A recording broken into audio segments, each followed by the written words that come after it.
صلوا عليه وسلموا تسليما صلاة يا رسول الله عليكم سلام يا حبيب الله عليكم बारहवीं के चांद को मज़राए सजदा नूर का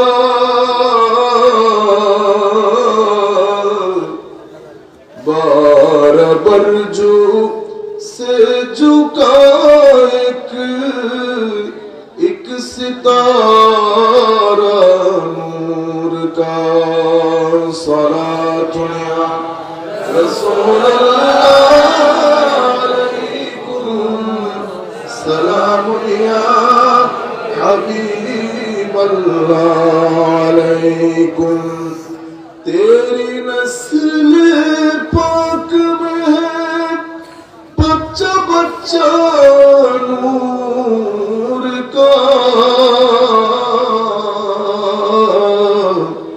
तू है आईने नूर तेरा सब घराना नूर का सारा दुनिया रसूल अल्लाह अलैकुम सलाम या हबीब अल्लाह अलैकुम बिस्मिल्लाहिर रहमानिर रहीम أنزل من السماء ماء فسالت أودية بقدرها فاحتمل السيل زبدا رابيا ومما يوقدون عليه في النار ابتغاء حلية أو متاع زبد مثله كذلك يضرب الله الحق والباطل فأما الزبد فيذهب جفاء وأما ما ينفع الناس فيمكث في الأرض كذلك يضرب الله الأمثال صدق الله مولانا العظيم وصدق رسوله النبي الحبيب الكريم আলা হযরত স্মৃতি সংসদ এলাকাবাসী ও প্রবাসী বৃন্দের ব্যবস্থাপনায় সহযোগিতায় আয়োজিত আজকের এই ঈদে মিলাদুন নবী সাল্লাল্লাহু আলাইহি ওয়াসাল্লাম যেটা ফাতে ইয়াজদাহু উপলক্ষে অনুষ্ঠিত হবে আজকের এই সুন্নি কনফারেন্সে তাজদারে মদিনা সুন্নি কনফারেন্সের পঞ্চম আসরে সম্মানিত সভাপতি বিশিষ্ট শিক্ষানুরাগী সমাজসেবক ও শিল্পপতি আলহাজ মোহাম্মদ ইউসুফ সাহেব এবং আলহাজ মোহাম্মদ মুজিবুল হক হিরু সাহেব ডাক্তার আলহাজ এসএল কাউসার সাহেব এতক্ষণ পর্যন্ত যিনি আলোচনা শুনিয়েছেন মাওলানা মোহাম্মদ সাকাউত রেজা কাদরি সাহেব হাফেজ মাওলানা মোহাম্মদ উসমান গনি আল কাদরি সহ স্টেজে উপবিষ্ট সম্মানিত মেহমানবৃন্দ সম্মানিত উলামায়ে কেরাম সম্মানিত শ্রোতা মণ্ডলী অনলাইনের মাধ্যমে যারা যেখান থেকে আমাদেরকে দেখছেন অথবা আমাদের আলোচনা পরবর্তীতে শুনবেন বিশেষ করে ঘরে বসে যে সমস্ত মা বোনেরা শুনছেন আমরা সকলের প্রতি সশ্রদ্ধ সালাম রেখে আমাদের আলোচনা শুরু করছি আসসালামু আলাইকুম ওয়া রাহমাতুল্লাহি তাআলা ওয়া বারাকাতুহু আপনারা ভয় করে আমরা অত দীর্ঘ আলোচনা করব না কিন্তু আমি শুরুতে একটা কারেকশন করে দেই আসলে আমাদের ড্রাইভার রাস্তা ভুল করে নাই ঘটনাচক্রে আমি ঢাকা থেকে আসার সময় এই ফ্লাইট লেট না করার জন্য ইউএস বাংলা দিয়েছে তো ইউএস বাংলা মহোদয় 45 মিনিট লেট করছে এটা একটা বড় লেট এখন 45 মিনিট লেট মানে আমার আসতে যাইতে সবকিছু লেট হয়ে গেছে তারপরে দ্বিতীয় লেট যেটা সবচেয়ে বড় ঘটনা ঘটাইছে সেটা হচ্ছে যে রাস্তা দিয়ে রিকশা চলতে পারবে না সেই রাস্তা দিয়ে ট্রাক ঢুকাইতেছে এখন এই ট্রাক না আসতে পারতেছে সামনে না আসতে পারতেছে পিছনে আমাদের এখন হার্ট অ্যাটাক করে মরে যাওয়া পাদ উপায় নেই ভাগ্যবান আমাদের সামনে পুলিশের গাড়ি ছিল ওনারা যদি না হতেন তো আজকে আমার এখানে আসা হইতো না আল্লাহ আসলে রাস্তাঘাটের বিষয় তো অনেক সময় কথা এক্সাক্ট টাইমে আসা বড় ডিফিকাল্ট হয়ে যায় এখানে যাই হোক আল্লাহ পাকের মেহেরবানি আল্লাহ যতটুকু দয়া করেছেন আপনারা ভয় করিয়েন আমরা খুব সংক্ষিপ্ত সময় শেষ করব আমাদের একটা বিষয় দেওয়া হয়েছে ঘটনাচক্রে এই বিষয়টা আমরা অনেকবার আলোচনা করেছি আমাদের পেজের মধ্যেও আছে তো আমি এখন যেহেতু আপনারা বিষয় দিয়েছেন আপনাদেরকে ইগনোর করা সম্ভব হচ্ছে না আমি আপনাদের বিষয়ের জায়গায় রেখেছি সেটাকে আরেক ডাইমেনশন থেকে একটু বলবো হয়তো আপনাদের ভালো নাও লাগতে পারে কিন্তু আমি চাচ্ছি যে ওই ডাইমেনশন থেকে বিষয়টা ফুলফিল হোক। কোরআনের যে আয়াতটা পড়েছে এটা আমার কাছে খুব শক্ত একটা আয়াত। এটা হুফাজে কেরাম তারাবির সময় পড়ার সময়ও উল্টাপাল্টা হয়ে যায়, তবু আমি এটা বেছে নিয়েছি। আমি চিন্তা করছি এটা নিয়ে বলি, সুযোগ পাওয়া যায় না এমনিতে। সম্মানিত উপস্থিতি, আমাকে বলা হয়েছে বেলায়ত, নবুয়ত এই সমস্ত বিষয়ে কথা বলে হুজুর গৌসুল আজম, আমি যতটুকু আপনাদের বিষয় দিয়ে বুঝতে পারছি, হুজুর গৌসুল আজম আব্দুল কাদের জিলানীর যে শিক্ষা সেটার সাথে বর্তমান বিশ্বের রেলেভেন্স বুঝাতে চেয়েছেন বোধহয় আপনারা, এটাই হবে, কিন্তু আমি ঠিক বুঝতে পারি না। আমি তবু রেলেভেন্স নিয়ে আলোচনা করবো যদি আল্লাহ তৌফিক দান করে। প্রথম বিষয়, আমরা যে আয়াতে পাক তিলাওয়াত করেছি এটা সূরা রাদের আয়াত। আমাদের কাছে এমনিতে খুব ভারী হয়ে যায় যখন এই ধরনের কথাবার্তাগুলো এমন মজলিসে বলি যে মজলিসের লোক ওযুর ফরজ জানে না, বুঝতে পেরেছেন? এখন সূরা রাদের এই ধরনের আয়াতের কথা, এটা ভালো মানে একেবারে মাদ্রাসার লেভেলের বড় প্ল্যাটফর্ম হলে সুবিধা। এখন তো বলতে হয়, আমাদের প্রত্যেকদিন যেহেতু প্রোগ্রাম, কোনো না কোনো বিষয় তো নিতে হবে, তো সেই জন্য আগ থেকে আপনাদেরকে বলে দিই, আপনারা আল্লাহর ওয়াস্তে দ্বীন শিখবেন, দ্বীন প্র্যাকটিস করবেন। ওযু, নামাজ, কোরআনে পাকের তিলাওয়াত, আকীদা, আকীদার কোন কোন বিষয় আমার জন্য জরুরি, এই বিষয়গুলো যেগুলো আমাদের জন্য করা ফরজ সেগুলো আমাদের জন্য শিখাও ফরজ। যেটা আমাদের জন্য করা ফরজ সেটা আমাদের জন্য শিখাও ফরজ। কেন করবেন? কারণ আল্লাহ রাব্বুল আলামিন আমাদেরকে পৃথিবীতে পাঠানোর আগে আল্লাহ রাব্বুল আলামিন আমাদের জন্য দুইটা জিনিসের ব্যবস্থা করেছেন। এখানে কোরআনে পাকে আল্লাহ বলছেন ওয়ালাকুম ফিল আরদে মুস্তাকাররুন ওয়া মাতাউন ওয়া মুস্তাকার ইলা হিন। মুস্তাকার আগে অথবা মাতা আগে, মানে আমি তোমাদের জন্য পৃথিবীতে তোমরা থাকার জন্য পৃথিবীকে বাসযোগ্য করেছি। কি যোগ্য? এরপরে তোমরা পৃথিবীতে থাকার জন্য তোমাদের জীবন উপকরণ দরকার, খাদ্যদ্রব্য দরকার, যা কিছু তোমার দরকার আমি বানিয়েছি পৃথিবীতে। এখন শুধু আপনি খেলে তো হবে না, আপনার শরীরে নির্দিষ্ট টাইপের কিছু খাদ্য দরকার হয়, ভিটামিন, ক্যালোরি, প্রোটিন যেগুলো ফুলফিল করে। এগুলা যদি আবার আপনি না খান, এখন আপনি ডাক্তারকে গিয়ে বলেন ডাক্তার সাহেব আমার খাওয়া দাওয়ার কোনো অসুবিধা নেই, শরীর দুর্বল হয়ে যাবে, মানে আমার খাওয়া দাওয়াতে কোনো অসুবিধা নেই, কিন্তু শুধু শরীর দুর্বল হয়ে যাচ্ছে না। আপনি খাইলে হবে না, আপনাকে খেয়াল করতে হবে আপনার শরীরের দরকার কি আর কোনটা কোনটা খাইতেছে। আপনার শরীরের যেটা দরকার সেটা যদি না খান আপনি তো দুর্বল হয়ে যাবেন, বুঝতে পেরেছেন? তো আল্লাহ রাব্বুল আলামিন আমাদের জন্য যা দরকার তা বানিয়েছেন, পৃথিবীকে বাসযোগ্য করেছেন, দুইটা জিনিস করেছেন। আজীব বিষয় হচ্ছে, আমার অবাক লাগে আমরা যখন এটা চিন্তা করি, আল্লাহ আমাদেরকে আমাদের পুরো বডিকে যেভাবে আর্কিটেকচার যদি দেখেন, আমাদের বডি স্ট্রাকচার যদি দেখেন, আপনি দেখবেন আমাদের এখানে অ্যামেজিং একটা জিনিস দিয়েছেন যাকে আমরা ব্রেইন বলি। এই ব্রেইনের উপর ভর করে মানুষ এখন চাঁদের দেশে চলে যাচ্ছে। আজীব বিষয় না? আপনারা মনে করতেছেন না ব্রেইন অনেক বড়? আল্লাহ ব্রেইনের চেয়ে অসাধারণ শক্তিশালী করে বানিয়েছেন সিনাকে। কাকে? সিনাকে, কলবকে, রূহকে। বান্দা ব্রেইন চাঁদের দেশে যাইতে পারে, কিন্তু ব্রেইন দিয়ে আপনি একটা মানুষের ভাগ্যের পরিবর্তন করতে পারবেন। আমি ভাগ্য পরিবর্তন বলতে বিল্ডিং পরিবর্তনের কথা বলতেছি। আপনি ব্রেইন দিয়ে আপনি যদি কোন একটা জাতিকে সভ্য করতে চান, কোন একটা জাতির জীবনে সুখ আনতে চান, আপনি শুধু ব্রেইন দিয়ে কাজ করতে পারবেন না। কারণ আল্লাহ ব্রেইনের মধ্যে সুখ রাখে নাই। ব্রেইন আপনাকে বুদ্ধি দেয়। আপনি ইট তুলেন, পেটের মধ্যে খাদ্য যায়, পেটের মধ্যে শান্তি যায় না। পেটে শান্তি পাবেন না, ব্রেইনেও শান্তি পায় না, পেটেও শান্তি পায় না। বলেন তো শান্তি কোথায়? মনে। মনের জায়গা পেটেও না, মনের জায়গা ব্রেইনেও না, মনের জায়গা সিনা। এটাকে আল্লাহ বলেছেন, আমার নবী সাল্লাল্লাহু আলাইহি ওয়াসাল্লাম বলেছেন কলব। আমার নবী বলেছেন তোমাদের ভিতরে একটা মাংসের টুকরা আছে, এটা যদি ভালো হয়, ইজা সালুহা, যদি এটাকে তোমরা আউটওয়ার্ডলি ইনওয়ার্ডলি, ভিতর এবং বাহিরগতভাবে তোমরা যদি এটাকে প্রপারলি ওয়াশ করে ঠিক রাখতে পারো, তো তোমাদের সামগ্রিক জীবন সুন্দর হবে। আর যদি তোমরা এটাকে ঠিক করতে না পারো, তো তোমাদের সামগ্রিক জীবন অসুন্দর হবে। তোমরা আস্তে আস্তে ধ্বংসের দিকে চলে যাবে। আমি যেটা আপনাদেরকে বুঝাতে চাচ্ছি, আমাদের শরীরের মধ্যে ব্রেইনের একটা কাজ, মনের একটা কাজ, পেটের একটা কাজ। তো আমার আল্লাহ মনের শান্তির জন্য, আপনি আজীব বিষয় হচ্ছে কি জানেন, আমি যদি আপনাকে লাখ খাদ্য খাওয়াই, মনের শান্তি ওভাবে আসে না। আপনি যখন আমি আপনাকে সমুদ্রের সামনে দাঁড় করিয়ে দেব, যখন আমি আপনাকে অসম্ভব সুন্দর পাহাড়, দেশা, সমুদ্র, সুন্দর একটা দৃশ্যের সামনে দাঁড় করিয়ে দেব, আপনি অটোমেটিক্যালি মুখ দিয়ে বলবেন অ্যামেজিং, ওয়াও, সুবহানাল্লাহ, কি বাত। আপনি চোখে দেখতেছেন, ব্রেন জিনিসটার সৌন্দর্য আপনাকে বোঝাচ্ছে, কিন্তু আপনি অনুভব করতেছেন ভিতর থেকে, এখান থেকে। এটা আজীব জিনিস। আমার আল্লাহ ওইটারও ব্যবস্থা করেছে। তো মানসিক শান্তির জন্য আমার আল্লাহ দুইটা জিনিসের ব্যবস্থা করেছে। একটা হচ্ছে প্রকৃতিকে অনেক সুন্দর করে ডিজাইন করেছেন আল্লাহ, অ্যামেজিং ডিজাইন, বুঝতে পেরেছেন?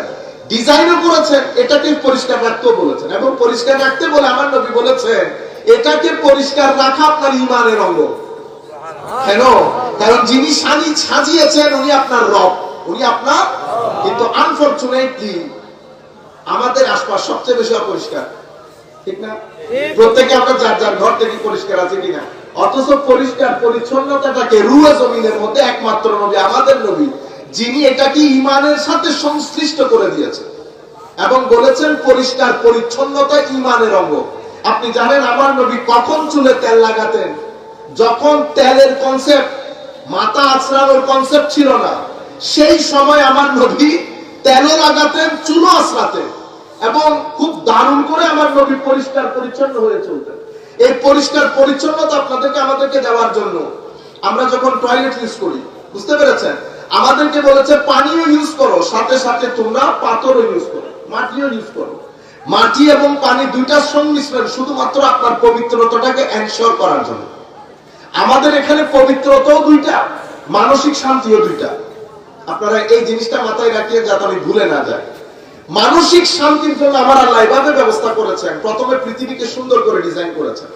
আমরা যদি দেখি, এই যে আপনারা রাত দিন এটার উপর বসে থাকেন, আপনারা ঢাকা থেকে আসতেছেন ট্রেনে, সারাদিন মোবাইলে না, অথচ কত সুন্দর সুন্দর সিনারি চলে যাচ্ছে। আমি বুঝি না, আমি বেকুব না আপনারা বেকুব, কেন করেন বেটা এই কাজ? ও পৃথিবী সুন্দর, এটা দেখেন, সময় চলে যাচ্ছে, আপনি বাঁচবেন না তো বেশি দিন। আপনি 60 বছরের মধ্যে 20 বছর ঘুমে চলে যাবে, 8 ঘন্টা করে ঘুমান, আর 40 বছরে কি করবেন আপনি?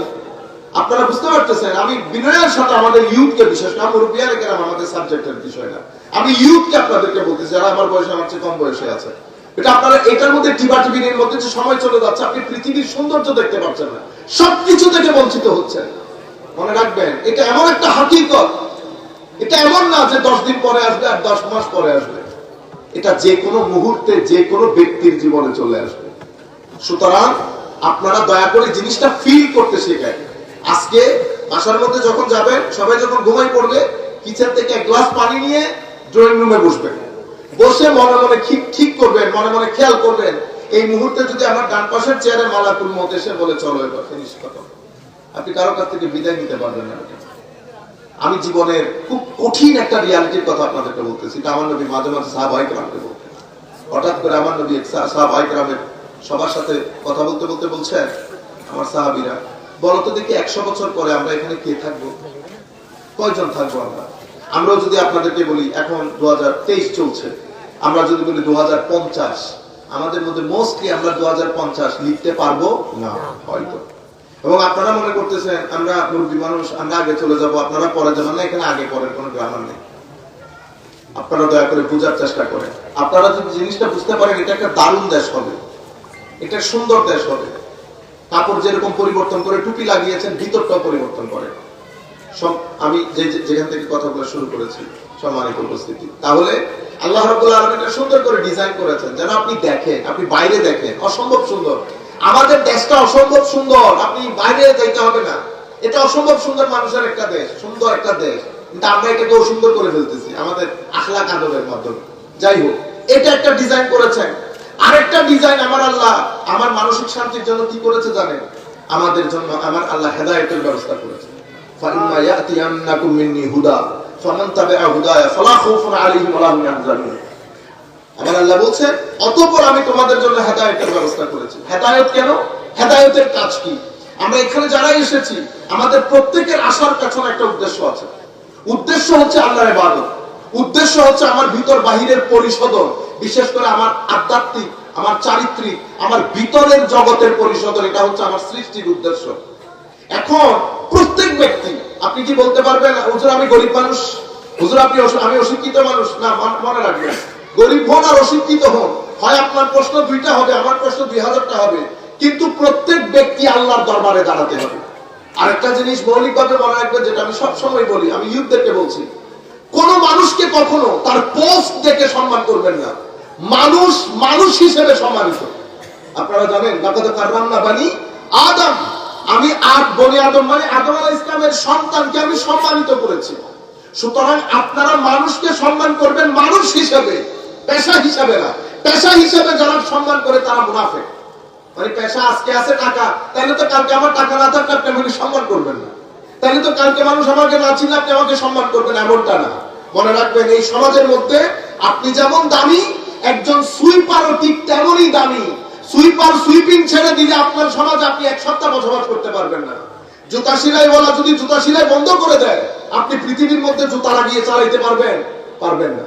আমার নবী সাল্লাল্লাহু আলাইহি ওয়াসাল্লাম সেই কারণে আমাদেরকে শিখিয়েছেন বড়কে সম্মান করা। আমার নবী কখনো বলেন নাই সম্মানিত মানুষকে সম্মান করে, এটা বলেন নাই। আমার নবী বলেছেন মান লাম ইয়ারহাম সাগীরানা ওয়া ইউক্কির ওয়া ফি রিওয়ায়াতিন উখরা ওয়া ইউআযযিম আও কামা ক্বালা নবী সাল্লাল্লাহু আলাইহি ওয়াসাল্লাম কাবীরানা ফালাইসা মিন্না।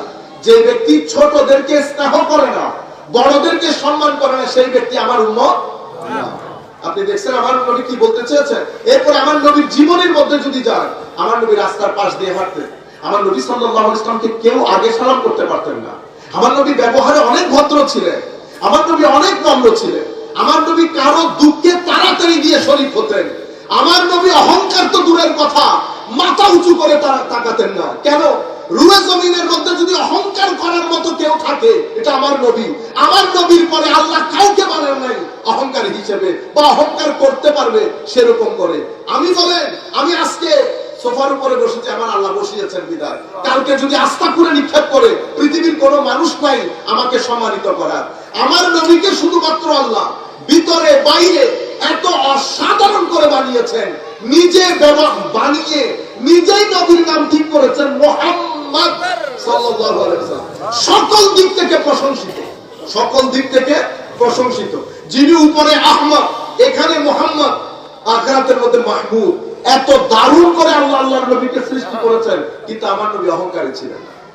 মনে রাখবেন, 3টা জিনিস আপনার ঘরের ভিতরে অহংকার ঢুকাবে। একটা জ্ঞান, আর একটা টাকা পয়সা, আর একটা পাওয়ার। এই 3টা জিনিস উম্মতের সবচেয়ে বড় ফিতনা।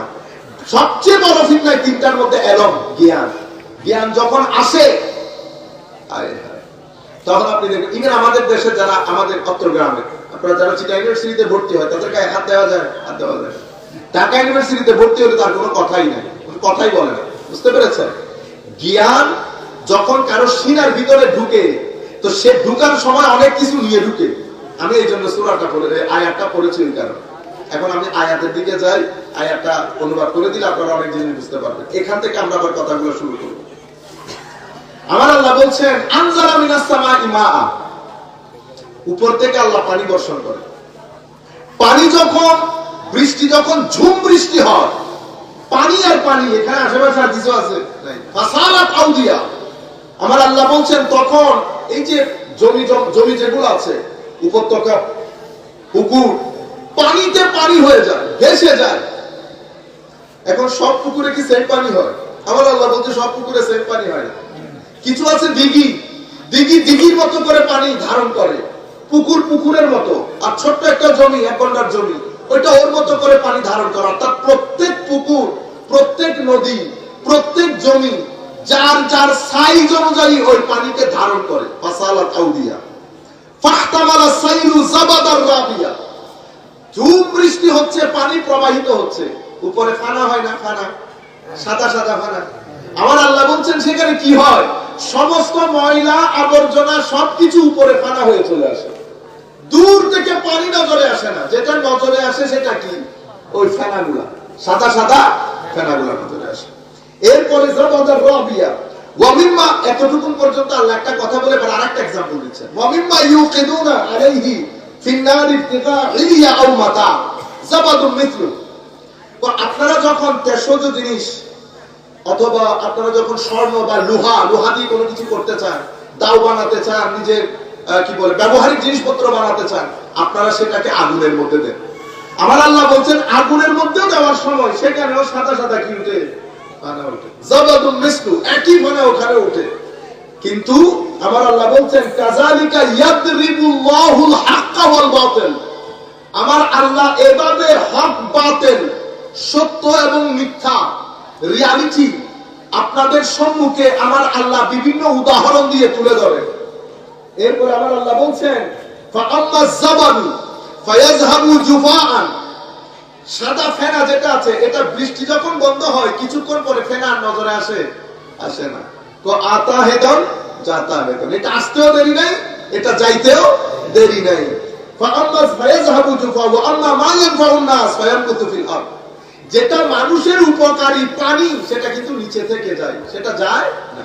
কিন্তু ফেনাগুলো কি হয়ে গেছে, আস্তে আস্তে মিলে গেছে।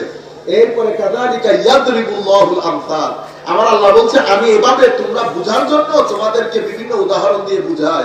অন্য আয়াতে বলছেন তিলকাল আমসাল নাদরিবুহা লিন-নাস ওয়া মা ইয়াকিলুহা ইল্লাল আলিমুন, আমি এই মিসালগুলা, এই উদাহরণগুলা তোমাদেরকে পবিত্র কোরআনে দেই যাতে মানুষ সেটা বুঝতে পারে। কিন্তু মনে রাখো আমার উদাহরণ আলেম বাদে, জ্ঞানী বাদে, বুদ্ধিজীবী বাদে, বিশেষজ্ঞ বাদে আমার মিসাল কেউ বুঝতে পারে না। এখানে আপনারা পুরা বিষয় আল্লাহ কি বলেছেন, পানির কথা বলেছেন, পানি পুকুরে পড়ে বলেছেন, পানি জমিতে পড়ে বলেছেন, ঠিক আছে। এখন এই আয়াত আমরা এখানে রাখি। আমার নবী সাল্লাল্লাহু আলাইহি ওয়াসাল্লামের একটা হাদিস আছে, ওই হাদিসের মধ্যে আমার নবী সাল্লাল্লাহু আলাইহি ওয়াসাল্লাম বলছেন ক্বালা রাসূলুল্লাহ সাল্লাল্লাহু, এটা বুখারী শরীফের মধ্যে আসছে, মুসলিম শরীফের মধ্যে আসছে, ইন্না মাসালা মা বাআসানি আল্লাহু বিহি মিনাল হুদা ওয়াল ইলম কামাসালি গাইস, আল্লাহ আমাকে, এটা এই হাদিস দিয়ে আপনারা অনেকাংশে বুঝতে পারবেন, আল্লাহ রাব্বুল আলামিন আমাকে যেই হেদায়েত দিয়ে পাঠিয়েছেন সেটা বৃষ্টির পানির মতো, সেটা বৃষ্টির পানির মতো। তো বৃষ্টির পানি কি হয়, তো কামাসালি গাইসিন আসাবা আরদান, এটা বৃষ্টির পানির মতো। বৃষ্টির পানি যখন ঝুম বৃষ্টি পড়ে সেটা পৃথিবী পুরা জমি জমা পুকুর সবকিছুকে একেবারে টুকটুকে করে ফেলে না। তো আমার নবী বলছেন আমাকে আল্লাহ যে হেদায়েত দিয়ে পাঠিয়েছেন সেটা বৃষ্টির পানির মতো। বৃষ্টির পানি মাটিতে পড়ে, পৃথিবীতে পড়ে, পৃথিবীতে একেবারে চতুর্দিকে মাটি, পুকুর, নদ নালা যার যার সাধ্য মতো পানিকে ধারণ করে। আমার নবী সাল্লাল্লাহু আলাইহি ওয়াসাল্লাম বলছেন ফাকানা মিনহা তাইফা কবিলাতিল মা ফাআমবাতাত আল কালা ওয়া উশাবাল কাতি, তো জমি দুই ধরনের হয়। তো এক ধরনের জমি পানি যখন পড়ে পানি ধারণ করে, ধারণ করার পরে আপনি দেখবেন সবুজে সবুজ ঘাস, ভেজিটেবল, বিভিন্ন ধরনের জিনিস ওই জমি থেকে উৎপাদন হয়। গরু ঘাস খায়, মানুষ ভেজিটেবল, এগুলোর মাধ্যমে মানুষ জীবন ধারণ করতেছে। মানুষ জীবন ধারণ করতেছে ফল খেয়ে, ফল উঠেছে মাটি থেকে, মাটি উর্বরতা শক্তি পেয়েছে পানি থেকে, পানি দান করেছেন আল্লাহ, পানি দান করেছেন আল্লাহ। এরপর আয়াতে এরপর নবী সাল্লাল্লাহু আলাইহি ওয়াসাল্লাম বলছেন যে পানি, এই পানি আমার এই বৃষ্টির পানি আরেকটা জমিতে পড়ে, সেই জমি বন্ধা, নিজের মধ্যে কিছু উৎপাদন করতে পারে না, উৎপাদন করতে পারে না, সে কিন্তু পানি ধারণ করে রাখে, সেটাও উপকারী। কেন, তো সেটার মধ্যে জীব জন্তু মানুষ সেই পানিগুলো পরবর্তীতে কি করতে পারে, ব্যবহার করতে পারে, খেয়ে জীবন ধারণ করে। কিন্তু সে নিজে কিছু উৎপাদন করে নাই, বাট পানি ধরে রেখেছে। 2 নাম্বার। 3 নাম্বার জমি কোনটা, তো 3 নাম্বার এমন জমি নিজে কিছু উৎপাদনও করে না, মানুষ ওই পানি খেতেও পারে না। কেন, অসম্ভব দুর্গন্ধ এবং ময়লাযুক্ত। পৃথিবীতে পানির কোনো কমতি আছে, কমতি নেই, কিন্তু পৃথিবীতে খাওয়ার পানির কমতি। আপনি সব পানি খেতে পারবেন, পানি খেতে পারবেন, সব পানি দিয়ে ওযু করা যায়, ওযু করা যায়। এখন আমি 2 পানির হাদিস মুসলিম এবং বুখারী শরীফের মধ্যে এসেছে, এটা মুসলিম শরীফ থেকে আমি পড়েছি, এরপরে কোরআনের আয়াত। এখন পানি দিয়ে আল্লাহ কি বুঝিয়েছেন, মহলা এত পানি পানি, হায় হায় হায়। পবিত্র কোরআনের মধ্যে শুরু থেকে শেষ পর্যন্ত আল্লাহ অনেক কিছু বোঝানোর জন্য আমাদেরকে উদাহরণ দিয়েছেন। প্রায় উদাহরণের মধ্যে উদাহরণ দিয়েছেন পানি এবং আগুন দিয়ে, পানি এবং আগুন।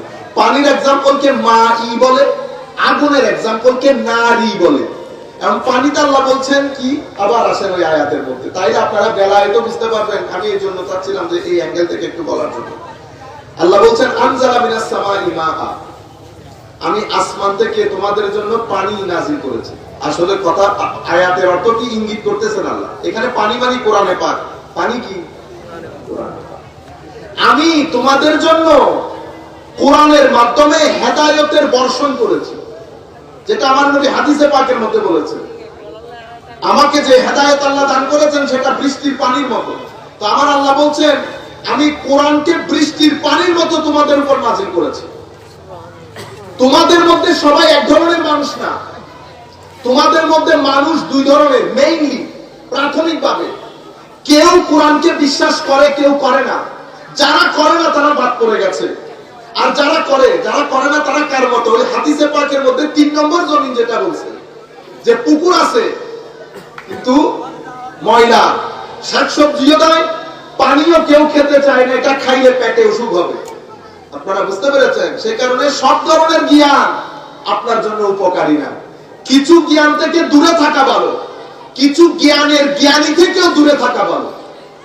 আপনারা বুঝতে পেরেছেন? তো আমার আল্লাহ রাব্বুল আলামিন বলছেন আসমান থেকে কোরআন নাযিল করেছি। সেই কোরআন যারা মানে না তারা তো ওই পানির মতো হয়ে গেছে। যারা মানে তারা 3 ধরনের।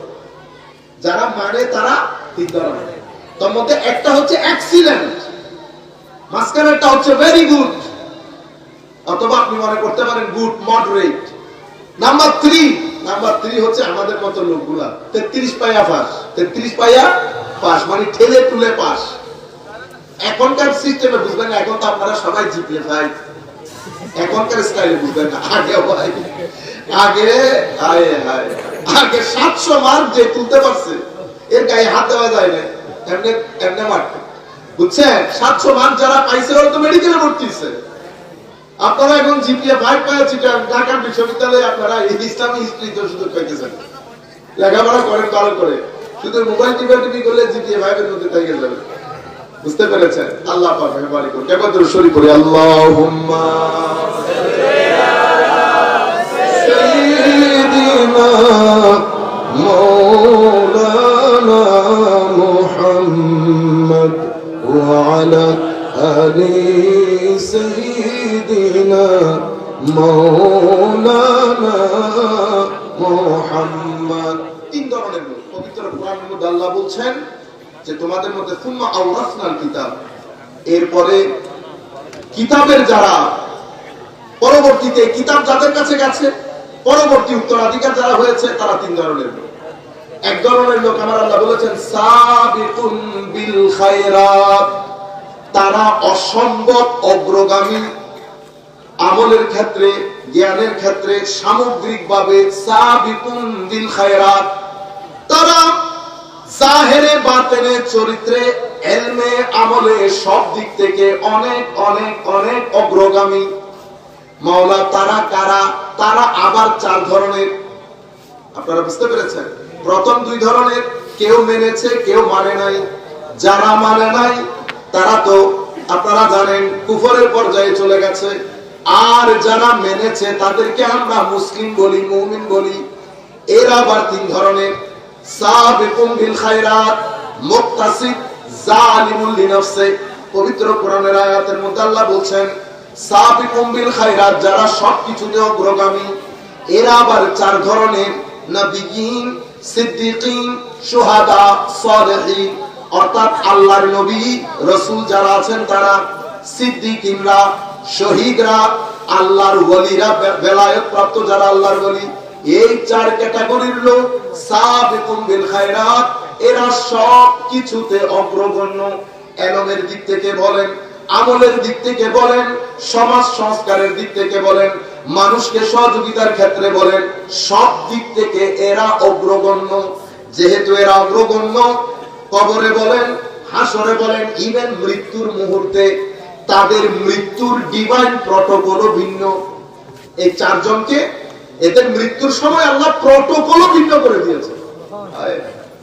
আমরা মারা যাই এক ধরনের, হাদিসে পাকের মধ্যে আমার নবী বলছেন এই ধরনের লোকগুলো যখন মুমিনে হক যারা, আল্লাহর ওলি যারা, তারা যখন ইন্তেকালের সময় আসে, তাদের পুরো অ্যাটমসফিয়ারকে আল্লাহ রাব্বুল আলামিন নূরানি ফেরেশতা দিয়ে সাজিয়ে ফেলেন। আপনারা দেখবেন আপনাদের আশেপাশে অনেক লোক, মুরব্বিয়ানে কেরাম, দেখবেন ওনারা মৃত্যুর আগে ডান দেখে বাম দেখে এমনি এমনি চেহারা নূরানি হতে থাকে, চেহারা নূরানি হতে থাকে।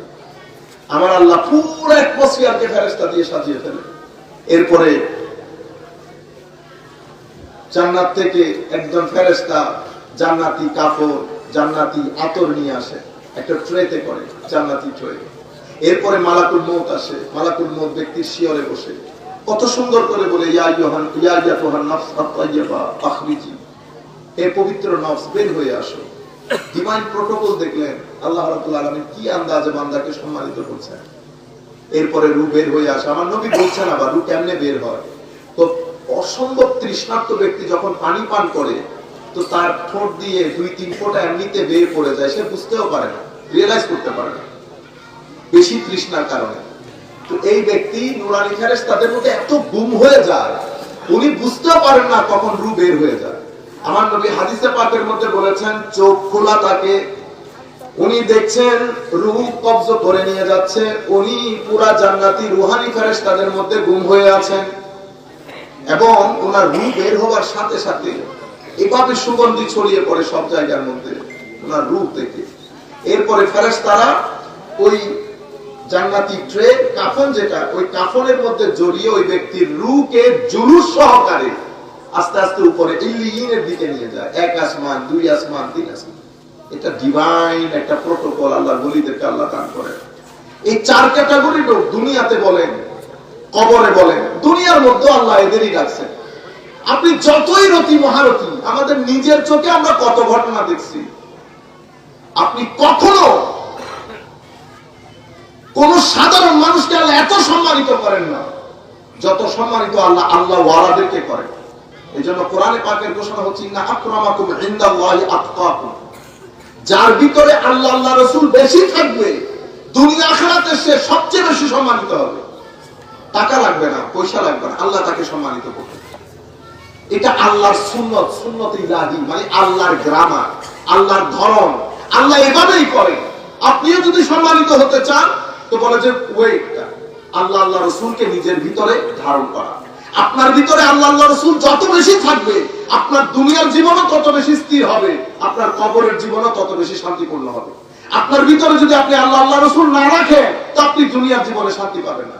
আমাদেরকে একটা ধারণা দেওয়া হয়েছে, ধারণাটা এরকম যে এগুলা আসলে কবরে দরকার হয়, অসম্ভব। পরিশ্রমে আনে ধন, পুণ্য আনে সুখ। আপনার জীবনে পুণ্যের মাত্রা যত বেশি থাকবে আপনার জীবনে সুখ এবং শান্তির মাত্রা তত বেশি থাকবে। আপনার জীবনে গুনাহের মাত্রা যত বেশি থাকবে আপনার জীবনে দুঃখ, হতাশা, আপনার জীবনে বিতৃষ্ণা, আপনার জীবনে অশান্তি, এটার মাত্রা তত বেশি থাকবে। মনে রাখবেন, শান্তি অশান্তি, সুখ অসুখ, এটার মাত্রা নির্ভর করবে আপনার পুণ্য এবং পাপের উপর। আপনারা বুঝতে পেরেছেন? আমি বিশেষ করে ইউথকে বলছি, এই দিকগুলো আপনারা চিন্তা করবেন। মনে রাখেন, আপনার জীবন থেকে যদি নামাজ আপনি তুলে ফেলেন, যেই দিন আপনি নামাজ তুলে ফেলবেন সেই দিন আপনি বেকায়দত হয়ে গেছেন।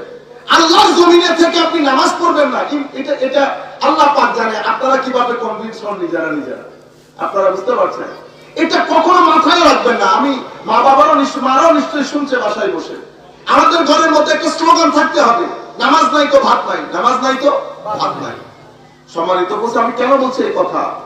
আপনারা এখন আমরা যে পরিস্থিতি দিয়ে হেঁটে যাচ্ছি সামনের দিকে, এটা একটা ডিভাস্টেটিং, এটা এত বেশি অস্বস্তিকর, আপনি কল্পনাও করতে পারবেন না এটা আমাদের ছেলেদেরকে শেষ পর্যন্ত নিয়ে কোথায় গেলে।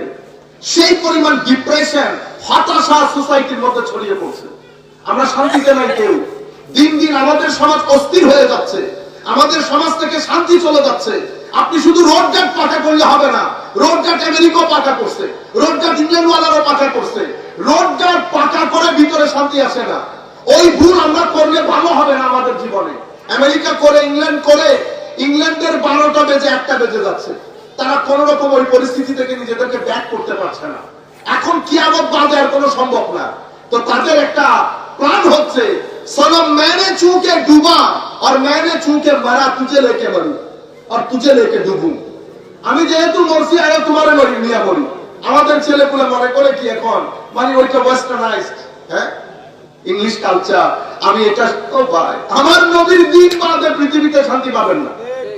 আপনি যতই উপরের হন, যতই উপরের হন, উপরে লোক দেখা হয়েছে, নিচে লোক দেখা হয়েছে, আপনি যতই উপরে হন, আমেরিকার চেয়ে উপরে যেতে পারবেন, উপরে যেতে পারবেন না। আপনি এই পুরো ধর্ম বাদ দিয়ে আপনি যখন চাইছেন আপনাকে উপরে তুলে ধরতে, কি কি হয়েছে জানেন আপনার সমাজে? আপনার সমাজে পরিবার বলতে কোনো কিছুই নাই, আপনার সমাজে বিয়ে বলতে কোনো কিছু নাই, আপনার সমাজে বিয়ে প্রথা বন্ধই হয়ে গেছে অলমোস্ট। বিয়ে প্রথা যখন, আর যাদের ওখানে বিয়ে হচ্ছে ডিভোর্স রেট অনেক হাই, ড্রাগ ডিলিং হাই, কারণ এটা একটার সাথে একটা জড়িত। আপনি ড্রাগ ডিলিং বলেন, ট্রপ কালচার বলেন, আপনি বন্ধ করতে পারবেন এগুলা? এগুলা বন্ধ করতে পারবেন? এগুলা যেখান থেকে এসেছে আপনার ঘরের মধ্যে খুব দারুণ করে ঘর বানিয়েছেন। এটা হযরতে জালালউদ্দিন রুমি রাদিয়াল্লাহু তাআলা আনহুর মস্তবির উদাহরণ। আমি আপনারা বুঝের মতো করে বলতেছি, উদাহরণ মূল কনসেপ্ট ইমাম জালালউদ্দিন রুমি রাদিয়াল্লাহু তাআলা আনহু। আপনার সুবিশাল দারুণ ঘর, সেই ঘরের মধ্যে শুধু আপনার ওয়াশরুমের একটা পাইপ লিক করেছে। আপনি যদি দুবাই থেকে এক্সট্রা অর্ডিনারি স্প্রে করে আপনার ঘরকে সুগন্ধ করেন, কতক্ষণ থাকবে সুগন্ধ? বেশিতে 1 ঘন্টা, আরো স্ট্রং হলে 2 ঘন্টা, আরো স্ট্রং হলে 3 ঘন্টা, 3 ঘন্টার বেশি থাকবে না। আপনি যেখান থেকে নিয়ে আসেন 3 ঘন্টা পরে ওই দুর্গন্ধ আবার বের হবে।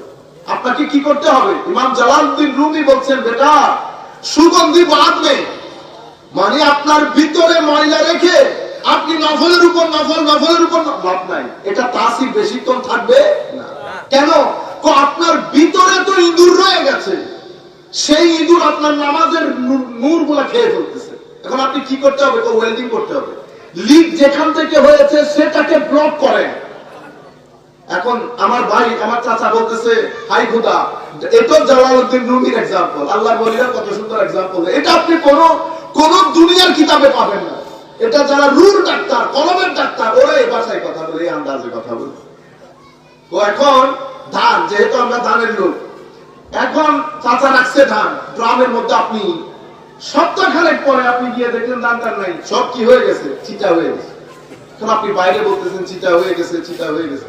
জালালউদ্দিন রুমি রাদিয়াল্লাহু তাআলা আনহু বলছেন, চিটা হয়েছে কেন বেটা? বাইরে বলিয়েন না, আপনার ওই বস্তার ভিতরে নিচে গিয়ে দেখেন এখানে ইঁদুর ঢুকতেছে। কি ঢুকতেছে? ইঁদুর। আপনি ইঁদুরের ওই ছিদ্র যতক্ষণ পর্যন্ত ব্লক না করবেন আপনার দান থাকবে না। আমি এখানে নামাজের দান দিয়েছি, হজের দান, দান করে দান রেখেছি, অনেক কিছু দান না,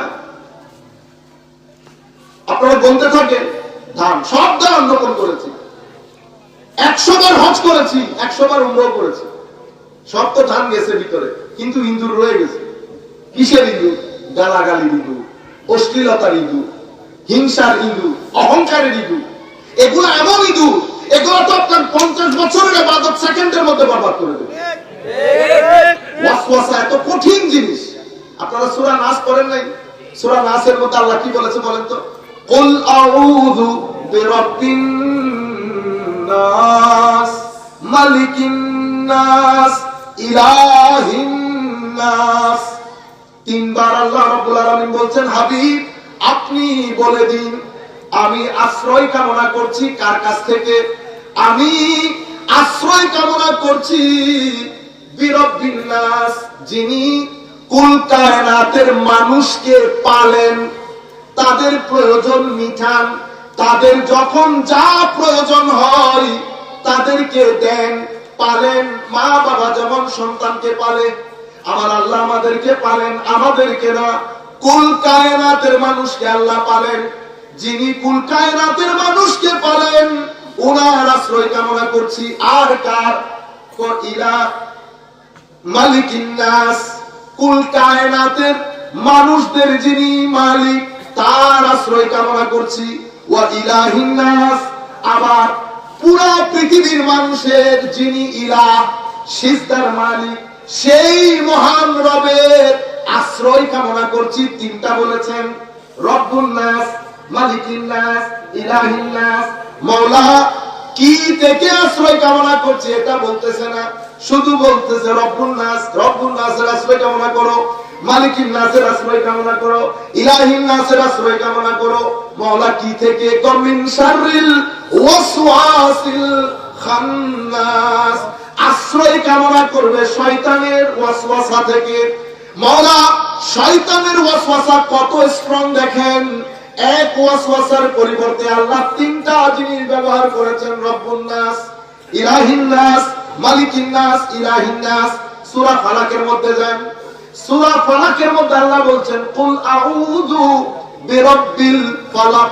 বাস, আমি আশ্রয় কামনা করছি, হাবিব বলেন, সেই মহান রবের প্রতিপালকের, যিনি রাত ছিঁড়ে দিনকে বের করেন, যিনি বীজ ছেড়ে এত বড় বৃক্ষ বের করেন, সেই মহান রবের আশ্রয় কামনা করছি কি থেকে? মিন শাররি মা খালাক, ডাইরেক্টলি মিন শাররি মা খালাক। যা কিছু আল্লাহ আমাদের জন্য এখানে সৃষ্টি করেছেন, যা কিছু অসমীচীন আমাদের জন্য, আল্লাহর দরবারে তা থেকে পানা চাচ্ছে। অমিন শাররি গাসিকিন ইযা ওয়াকাব, গিফটের মধ্যে যে ফু দেয় তার থেকে আশ্রয় কামনা করছি। অমিন শাররি নাফাসাতি ফিল উকাদ, অমিন শাররি হাসিদিন ইযা হাসাদ, যখন রাত গভীর হয় রাতের অন্ধকার থেকে পানা চাচ্ছি। গিটে ফু দানকারী থেকে, আপনি চারটা জিনিস থেকে পানা চাচ্ছেন, কিন্তু বলেছেন শুধু একটা, কুল আউযু বিরাব্বিল ফালাক, একটা। পানা চাচ্ছি চার জিনিস থেকে, কিন্তু আমি বলেছি একটা। এখানে পানা একটা, জিনিসটা তিনটা। কুল আউযু বিরাব্বিন নাস মালিকিন নাস ইলাহিন নাস মিন শাররিল ওয়াসওয়াসিল খান্নাস। ওয়াসওয়াসার কথা বলা হয়েছে। আমার ভাইরা বুঝবেন, ওয়াসওয়াসা এত কঠিন জিনিস, কঠিন জিনিস। মুহূর্তের মধ্যে আপনার পুরো পাহাড় সমপরিমাণ কাজকে মুহূর্তের মধ্যে শেষ করে দেয়। আপনি বড় আলেম, 2-3 ঘন্টা ওয়াজ করলেন, মানুষ কান্নাকাটি, বাহ বাহ বাহ, 1 সেকেন্ডের ওয়াসওয়াসার মাধ্যমে 3 ঘন্টার ওয়াজ খতম। আপনি ইবাদত করে করে বছরের পর বছর নূর জমা করেছেন, এটা একটা ওয়াসওয়াসার মাধ্যমে খতম। আপনারা যারা ফেসবুক ব্যবহার করেন, আমরা যারা ফেসবুক ব্যবহার করি, আমার ভাইরা বুঝবে, আমি ফজরের নামাজ পড়ে শুয়েছি, শুয়ে আমরা ফেসবুক অন করলাম। এবার আপনারা বুঝতে পেরেছেন ওয়াসওয়াসা কেমনে হয়। আপনার ফজরের নামাজের নূরগুলা 3 মিনিটে আপনি চাচ্ছেন না, কিন্তু 3 মিনিটের মধ্যে আপনাকে বরবাদ করে দিয়েছে। ওয়াসওয়াসা এতই খতরনাক জিনিস। এটা কোথায় হয়? এটা এখানে হয়, এটা এখানে হয়। আমি আপনাদেরকে যেটা বলতে চাচ্ছি, মূল কথা হচ্ছে, আমাদের পেটে যেমন খাদ্য দরকার, আমাদের এখানেও তেমন শান্তি দরকার। তো আমার আল্লাহ এটার শান্তির জন্য 2টা জিনিসের ব্যবস্থা করেছেন। একটা তো আমার পৃথিবীকে সুন্দর করে সাজিয়েছেন, আর পৃথিবীর মধ্যে হেদায়েতের ব্যবস্থাও করেছেন। হেদায়েত কেন? হেদায়েত আমাদেরকে বলে দেব আমাদের জীবনের উদ্দেশ্য কি। আপনি যতক্ষণ পর্যন্ত হেদায়েত গ্রহণ না করবেন, ততক্ষণ পর্যন্ত আপনার মনে আপনি শান্তি প্রতিষ্ঠা করতে পারবেন না। কেন? কারণ আল্লাহ বলছেন, আলা বিযিকরিল্লাহি তাতমাইন্নুল কুলুব। ইতমিনানে কলবের শান্তি, স্থিরতা, প্রশান্তি, সুখ সবকিছু ডিপেন্ড করে আমার আল্লাহর শরীয়ত, আল্লাহর দেওয়া শরীয়ত, আল্লাহর দেওয়া হেদায়েত, নবী, দ্বীন, এগুলোর উপর। আপনার মধ্যে যদি এই জিনিসগুলো না থাকে, আপনি এখানে শান্তি প্রতিষ্ঠা করতে পারবেন না। আমেরিকা, ইংল্যান্ডের সমস্যা কি হয়েছে? আপনি আস্তে করে দিনটা বের করে দিয়েছেন, কারণ আপনি মনে করছেন আপনি মডার্ন না। কেউ একজন আপনাকে বানিয়েছে। আপনার কিছু চাওয়া পাওয়া আছে, রিকোয়ারমেন্ট আছে, ডিমান্ড আছে। আপনি শুধু পেটের মধ্যে খাদ্য দিলে হবে না, আপনার মনকেও আপনি খাদ্য দিতে হবে। মনের খাদ্য আল্লাহ আলাদা করেছেন, মনের খাদ্য আল্লাহ আলাদা করেছেন। মনে রাখবেন, আমাদেরকে বাঁচতে হয় আল্লাহর ওলিদের, ম্যাক্সিমাম আল্লাহর ওলিরা তো 2 ধরনের হয়। এক ধরনের হয় জন্মগত বলি, যারা দুনিয়া থেকে আসার সময়ই বলি হয়ে আসে। আমাদের ছেলেরা লাভ দিয়ে উঠে, ওমা এটা বানোয়ার কথা, এটা হয়, এটা যুক্তি। এখন আপনারা দেখেন, আপনাদের ভাইদের মধ্যে 2 ভাই, আমি যখন জিজ্ঞেস করি আপনার বড় ভাই কই পড়ে, মেডিকেলে পড়ে, আপনি কোথায় পড়েন? আমি এমএস কলেজে পড়ি। এখানে আমরা এমএস কলেজে আন্ডারস্ট্যান্ড করতেছি না, আমি বোঝানোর জন্য বলতেছি। তো আপনি স্বাভাবিক আমার বলতে হবে না, ভাই চিটাং মেডিকেলে পড়ে, আপনি এখানে। তখন আপনি কি বলেন? হুজুর উনি আসলে উনি অনেক মেধাবী, বাইবোর্ন মেধাবী। তো বাইবোর্ন ব্রেইন থাকলে মেধাবী বলে, আর বাইবোর্ন যদি সিনা থাকে ওইটা আল্লাহর ওলি বলে। এটা বাইবোর্ন এরকম। কেন? মনে রাখবে, বলিরা প্রথম ধরনের যারা বলি, আমাদের শরীরের মধ্যে অ্যান্টিবডি আছে। অ্যান্টিবডি বলি মানে হচ্ছে, আপনি বাইরে থেকে যখন কোন, এই যে আমরা পৃথিবীতে চলি, বিভিন্ন জায়গায় যাই, বিভিন্ন মানুষের সাথে হ্যান্ডশেক করি, কথা বলি, কিছু এমন জিনিস আমার শরীরের ভিতরে ঢুকে যায়, যেটা ঢুকার কারণে আমরা অসুস্থ হয়ে যাই। আল্লাহ রাব্বুল আলামিনের দয়া দেখে, করম দেখে, আমার আল্লাহ ওইটার ভিতরে বন্দুক বানিয়েছে, স্পেশাল বন্দুক। দেখা যায় না, বন্দুক দেখা যায় না, কিন্তু যে বাইরের শত্রু ঢুকে ফাড়াম করে মেরে দেয়, মারতেও দেখা যায় না, মরতেও দেখা যায় না, কিন্তু আমার আল্লাহ বানিয়েছেন আপনার শরীরের ভিতরে অ্যান্টিবডি। এরপরে করোনা আসছে, করোনার মধ্যে আপনারা টিকা নিছেন না? টিকাটা কি? টিকাটা আপনার শরীরের মধ্যে একটা সোলজার ঢুকিয়েছে, সৈন্য। আপনি দেখছেন কিছু পানি কিন্তু সলজার না, পানির ভিতরে জিনিসটা আছে, দেখা যায় না। আপনি পানির ভিতরের জিনিস দেখেন নাই, আপনি আল্লাহ দেখার জন্য বসে আছেন। কত বড় দুঃসাহস! এই যে আমি ইংল্যান্ডে ছিলাম, আমাদেরকে এক ভদ্রলোক, ইংলিশ আর কি, তো জিজ্ঞেস করতেছে, তার মানে থিসিস হচ্ছে সে না দেখলে বিশ্বাস করে না। If I don't see, I don't believe. End of the story. আমি যদি না দেখি আমি বিশ্বাস করবো না, তো সেই জন্য আল্লাহকে দেখতে হবে, না দেখলে বিশ্বাস করবো না। এটা ইহুদিদের কথা। আরিনাল্লাহ জাহারা, মুসা আলাইহিস সালাম, আমরা আল্লাহকে স্পষ্টভাবে দেখতে চাই, না দেখলে বিশ্বাস করবো না। দেখছেন এই অবস্থা? তো সে চুইংগাম খাচ্ছিল, তাহলে তুমি বাইট কি করতেছো? ও চুইংগাম, আচ্ছা এটা কেন খায়? আই ডোন্ট নো, আমি জানি না। আলাম এটা চুইংগাম, তো গামের ফ্লোরাইড কি আছে তো এটার ভিতরে, ঠিক না?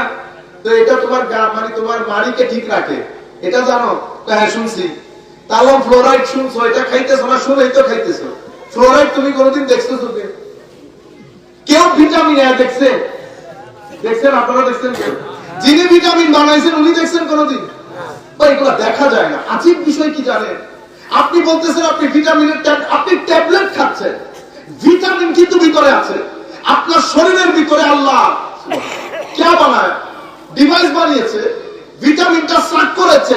ভিটামিন কি সেটাও দেখা যায় না, কে এটা নিচ্ছে ওইটাও দেখা যাচ্ছে না, সাক কেমনে করছে এটাও দেখা যাচ্ছে না, কিন্তু তাসির নজরে এসেছে। সেটা কোনটা? আপনি বসা ছিলেন, উঠে গেছেন, এখন কি বলতেছেন? বল পাচ্ছি। কি পাচ্ছি? বল। আয়রন বলেন না, আয়রন ওই শরীরে আয়রন হবে কি আর উঠি বলতে হয় না, বুঝতে পেরেছেন? কিন্তু কেউ কোনো কিছু দেখে না, এগুলো দেখা যায় না। মাওলাই কারীম আপনার ভিতরে জিনিসগুলো ফিট করেছেন। আমি আপনাদেরকে যেটা মূল কথা বোঝাতে চাচ্ছি, যে পেটের কাজ পেটের মধ্যে রাখেন, সিনার জন্য কিছু কাজ করেন, বুকের জন্য কিছু কাজ করেন।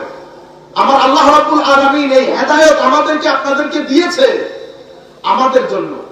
আমরা এটার মাধ্যমে দুনিয়ার মধ্যেও লাভ, আখিরাতের মধ্যেও লাভ। মনে রাখবেন, আমার ঘর দুইটা, একটা এটা 60-70 বছরের ঘর, আর একটা আমার কবরস্থানের ওই ছোট্ট ঘর, ওইটা অনাধিকারের জন্য। কিন্তু আমি এখন কথা যেটা বলছি সেটা আপনি ফিল করতে পারছেন না। কেন? কিছু দুনিয়া, কিছু লোক, কিছু লালসা আমাদেরকে পাগল করে ছেড়ে দিয়েছে, আমাদের ভিতরের নূরকে খাইয়ে ফেলেছে। নূর খেয়ে ফেলার কারণে আমরা কাঁদতে চাইলেও আমার চোখ দিয়ে কান্না বের হচ্ছে না, আমি ফিল করতে চাইলেও বিষয়টাকে ফিল করতে পারছি না। আমি মস্তির মধ্যে চলে গেছি। ফেসবুক, রাত দিন ফেসবুক, রাত দিন টিভি নাটক, সিনেমা। আপনি যখন রাত দিন এগুলা দেখবেন, ও ভাই, সঙ্গ দোষে লোহা বাসে একটা কথা আছে। 10 কেজি ওজনের লোহা সামান্য একটা কিসের পর? লাকড়ির উপর, সামান্য একটা লাকড়ির উপর সমুদ্রের মধ্যে সে ঢুকতে পারতেছে না, সামান্য একটা লাকড়ির কারণে। সঙ্গ আপনাকে হয়তো আসমানে দিয়ে দেবে, সঙ্গ নতুবা আপনাকে জমিনের সাথে মিশিয়ে দেবে।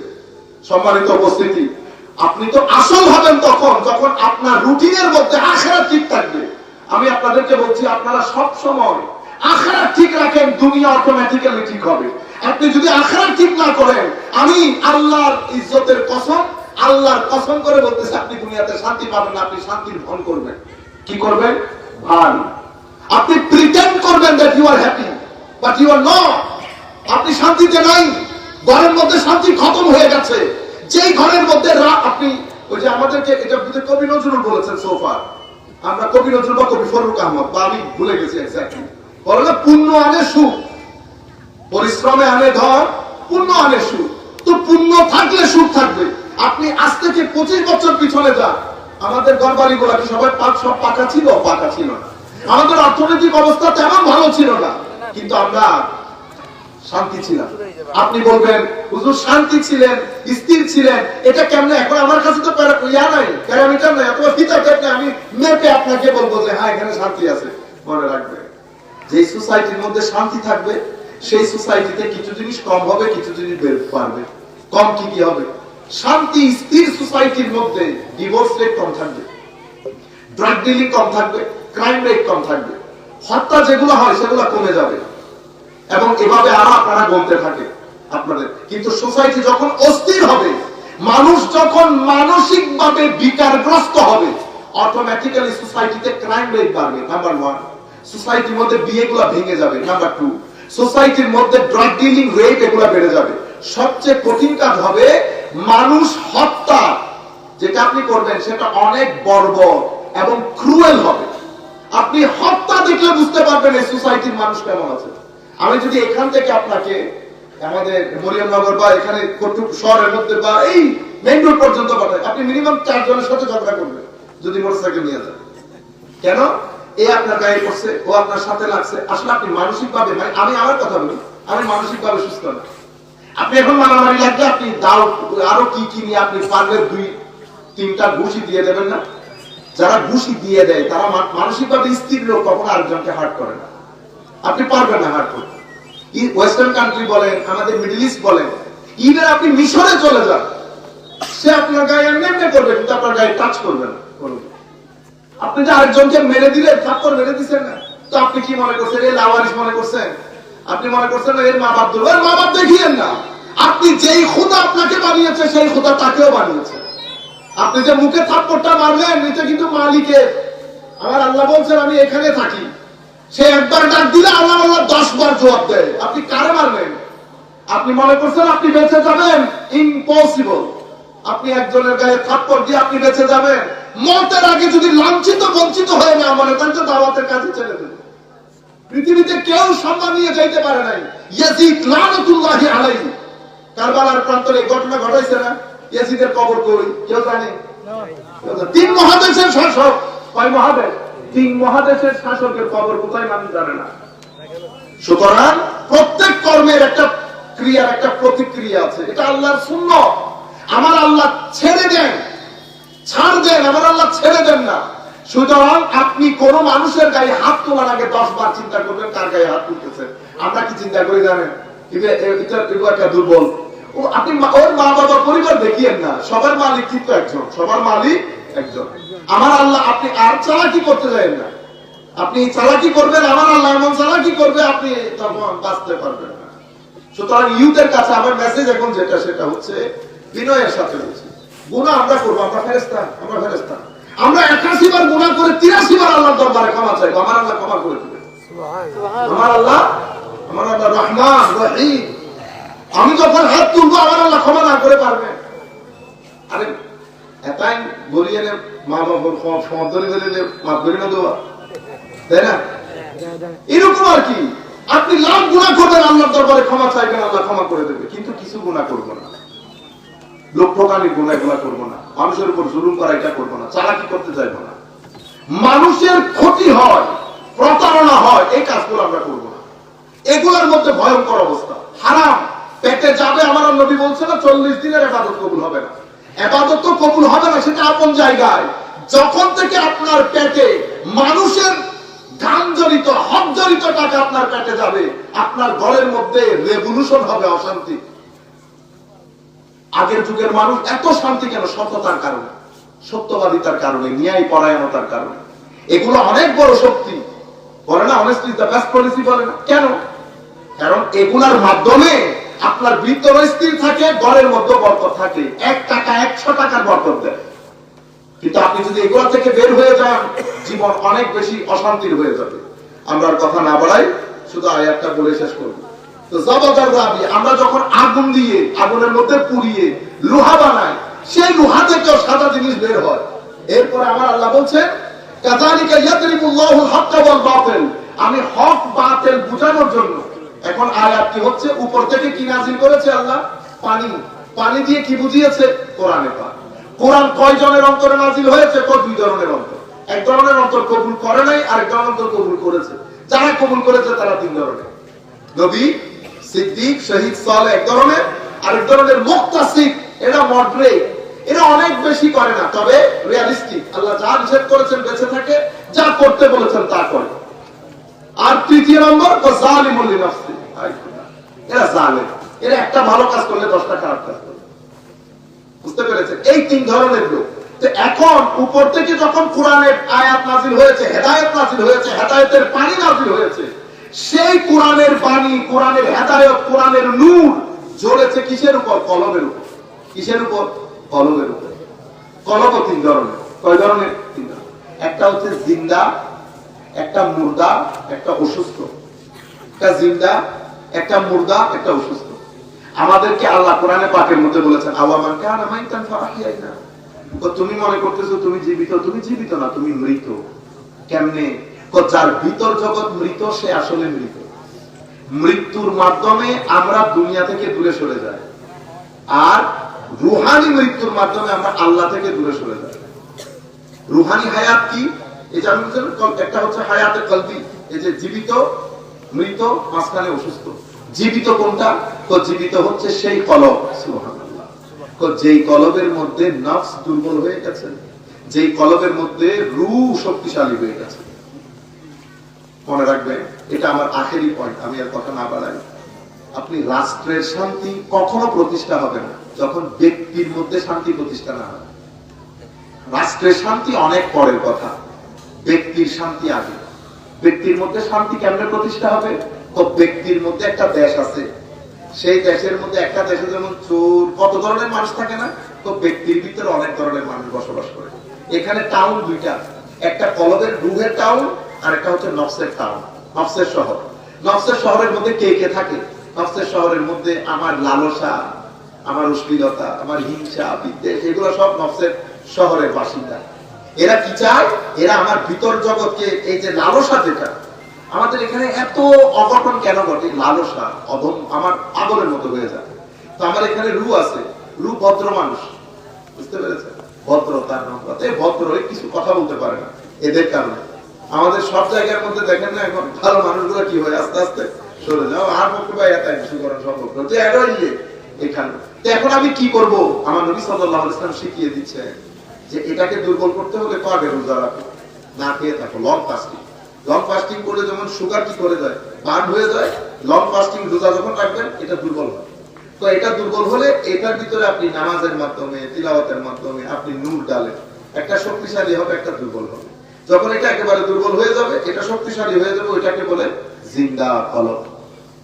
জিন্দা কলব কোনটা? জিন্দা কলব হচ্ছে সেই ব্যক্তি, যেই ব্যক্তি নামাজের প্রতি আসক্তি থাকে, আল্লাহর রেজামন্দের প্রতি আসক্তি থাকে, কবরের প্রতি একটা আসক্তি থাকে।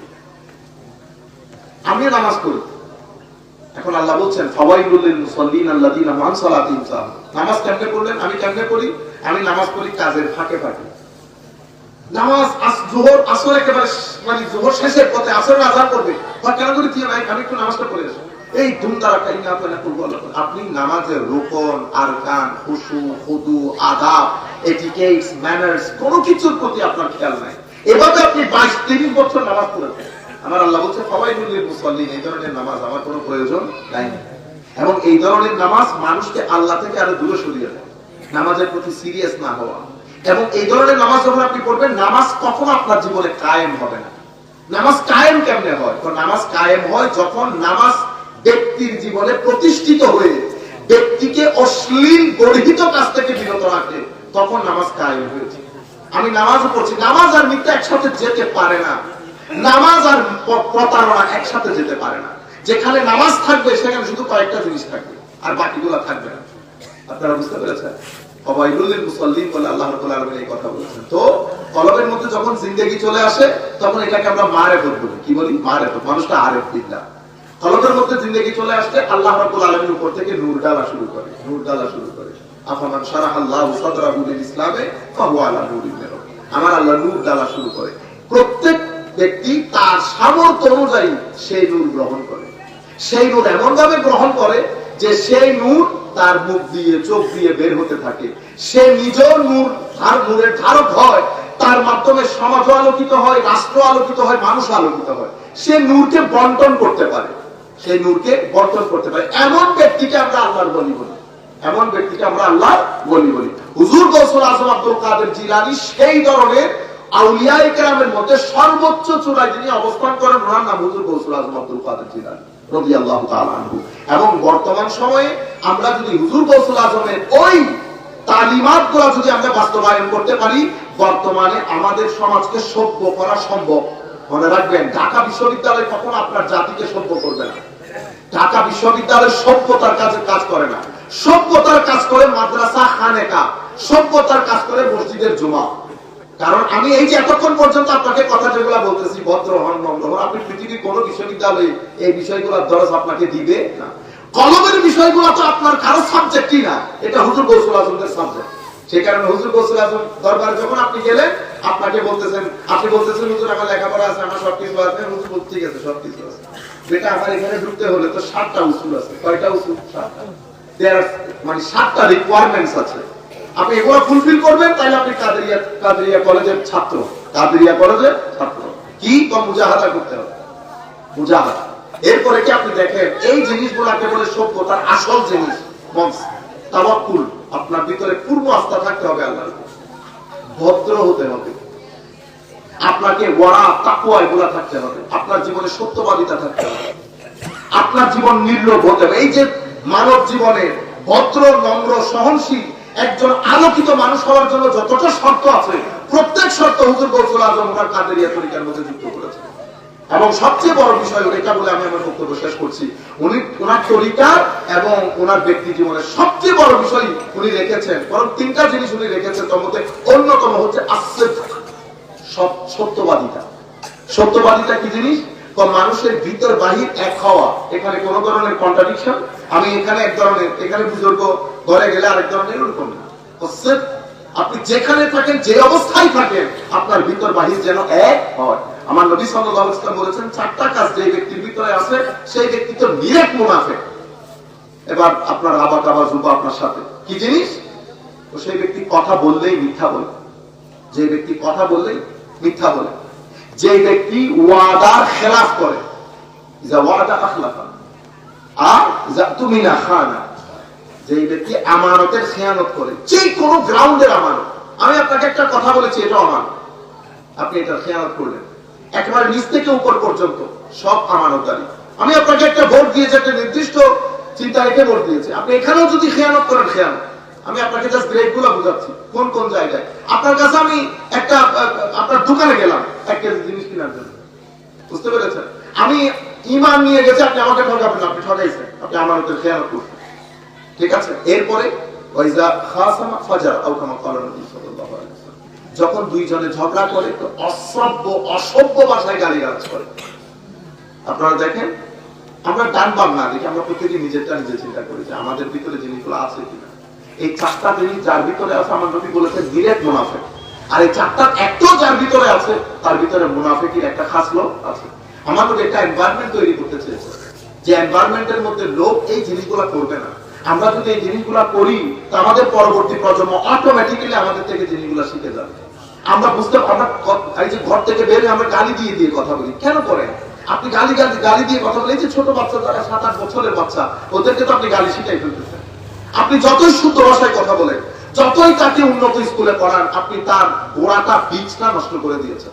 আমার নবী সাল্লাল্লাহু আলাইহি ওয়াসাল্লাম সেই কারণে আরবের এই কুরাইশ, মক্কা শরীফে থাকা খালি নয়, আমার নবী মনে ছিলেন আলাদা একটা দেশ, আলাদা একটা জাতি। ওনারা, আমার নবী এই চৌহদ্দির ভিতরে গালি নাই, গলুজ নাই, ভদ্রতা, নম্রতা, মানুষ দেখলে আলোকিত হয়ে যেত। এবং ইমামে হাসান, ইমামের এখানে বড় কিভাবে হচ্ছে, আপনি এই যে আমাদের 8 বছরের একটা ছেলে, 7 বছরের ছেলে, আর আপনি, আমি যদি ওরে ইংল্যান্ডে বেশি না 7 মাস রাখি, ও যে আমরা আজ ইংরেজি বলবে, আমি 70 বছর যে বুড়া যখন ইংরেজি বলবো, সে আমার দেখে হাসবে, সে আমার ইংরেজি দেখে বলবো যে ফানি ইংরেজি। কেন? আমি তার মতো করে বলতে পারতেছি না। 7 বছরের আপনি তারা নিয়ে যান, 7 মাস রাখবেন শুধু, সে তাদের মতো হয়ে যাবে। এটা মানুষকে বলে ইবনুল বিহা, মানুষ পরিবার থেকে, মানুষ পরিবেশ থেকে শেখে। আপনি পরিবেশের মধ্যে যখন এগুলা রাখবেন, তাহলে তো আপনি মানুষ করতে পারবেন না। মনে রাখবেন, এই মাহফিল, মিলাদ, এগুলার মূল টার্গেট হচ্ছে মানুষের নৈতিক পরিশোধন, চরিত্রের পরিশোধন। দিন কাজই করে আপনাকে মানুষ, আলোকিত মানুষ বানানোর জন্য।